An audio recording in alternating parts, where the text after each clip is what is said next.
Merci, honorable président, pour la parole. Honorable président, honorables membres du bureau, honorables députés, chers collègues. À l'étape où se trouve la situation de la République démocratique du Congo, sans entrer en profondeur par rapport à ce qui est sécuritaire, parce qu'on nous demande de ne pas parler de la sécurité, je me demande où est-ce qu'on parlerait de la sécurité si ce n'est pas l'Assemblée nationale. Honorable président, qu'est-ce qui empêche au tout-puissant ministre de la République démocratique du Congo d'accepter de venir au contrôle parlementaire, ici, qu'on discute entre nous, au puissant ministre? Honorable président, est-ce que vraiment nous devons subir le poids de la colère de la population, nous parlementaires, aller continuer à répondre à des choses dont nous ne connaissons ni les fonds, ni la forme? Honorable président, pourquoi nous refuse de parler de tout ce qui a été décaissé comme argent par rapport à la sécurité, par rapport aux opérations? Pourquoi on nous refuse ça? Qu'est-ce que nous avons comme rôle, honorable président? Alors la procédure est celle-ci, honorable président.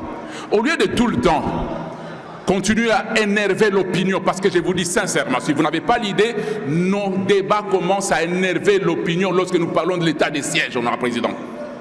Et si nous pouvons au moins accepter une fois, au lieu de tout le temps déranger le ministre de la Justice qui vient seul ici, parfois qui n'arrive pas à répondre à nos questions. Honorable président, qui gère les opérations? Les ministres de la Défense. Qui décaisse l'argent? Les finances et le budget. Qui utilise l'argent? L'armée. Mais qui nous disent comment on arrive à ce niveau, sans un seul drone sur terrain, sans un seul char à Ouvira. Au moment où je vous parle, honorable président, la République démocratique du Congo a besoin d'une cohésion réelle. Et la vraie cohésion commence par où? Par les institutions. Si les institutions s'évitent entre elles, les gouvernements nous évitent, les parlements se méfient et on nous traite de racketteurs parce que nous voulons faire un contrôle parlementaire digne de notre métier, de notre rôle, est-ce que nous allons aller où? Est-ce que parler de la sécurité, on est racketteurs? Est-ce que demander où va l'argent de l'armée, on est racketteurs?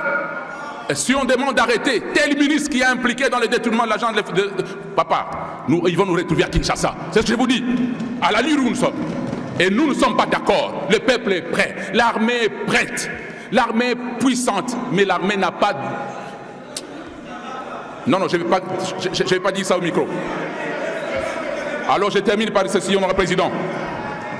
Que messieurs les ministres aillent dire à ses collègues que les parlementaires sont fatigués de manquer de réponses à donner au peuple parce que le gouvernement ne nous donne pas la vraie information par rapport à la situation du pays, j'ai dit. Alors...